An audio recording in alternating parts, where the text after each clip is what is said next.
विधानसभेला महायुती एकसंध ठेवण्याचा भारतीय जनता पक्षाचा अजेंडा आहे।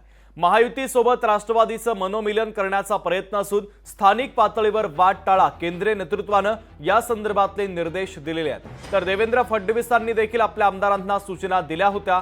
राष्ट्रवादीसोबतचे संबंध, महायुतीत होणारे वाद आणि अजित पवारांच्या भूमिकांच्या पार्श्वभूमीवर भारतीय जनता पक्षाच्या वतीने आता महायुती कायम ठेवण्यासाठी भर दिला जातोय आणि त्यासाठी भाजपच्या गोटातून प्रयत्न केले जात आहेत। विधानसभेला महायुती एकसंध ठेवण्याचा भाजपचा अजेंडा आहे।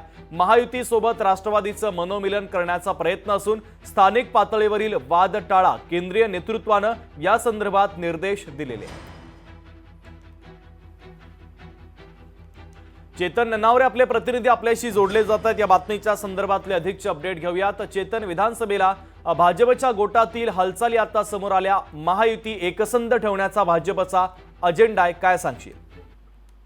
निश्चितच शुभम, आता दर शनिवारी रविवारी केंद्रीय मंत्री आणि जे केंद्रीय प्रभारी आहेत भाजपचे भूपेंद्र यादव हे स्वतः भाजपच्या प्रदेश कार्यालयात बसून वेगवेगळ्या ज्या त्यांच्या संघटना आहेत, संस्था आहेत, त्यांच्याशी जे सेल आहेत त्यांच्याशी संपर्क करत आहेत आणि प्रत्येक पातळीवरती महायुतीमध्ये भाजप शिवसेनेसोबत राष्ट्रवादी काँग्रेसशीही जुळवून घेण्याचे आदेश आहेत ते आता भूपेंद्र यादव यांनी दिलेले आहेत। भूपेंद्र यादव सोबत सहप्रभारी अश्विनी वैष्णव आहेत जे केंद्रीय मंत्री आहेत आणि एकूणच महाराष्ट्रामध्ये जर विधानसभा पुन्हा काबीज करायची असेल तर भाजप आणि शिवसेना सोबत आता राष्ट्रवादीच्या उमेदवारांनाही जुळवून घ्यावं लागणार आहे आणि राष्ट्रवादीचे जे उमेदवार असतील ते महायुतीचे उमेदवार म्हणून त्यांना निवडून आणण्याचे काम आणि जबाबदारी ही आता सोपवण्यात येणार आहे। त्यामुळे एकूणच जर पाहिलं तर केंद्रीय प्रभारी भूपेंद्र यादव यांनी पूर्णपणे आता महायुतीचा ताबा घेतला असून कुठेतरी महायुतीचं सरकार पुन्हा एकदा स्थापन करण्यासाठी शड्डू ठोकल्याचं बोलता येईल। चेतन, महत्वाचे अपडेट बातमीच्या संदर्भातले तू पोहोचवलेले आहेत, तुर्तास धन्यवाद।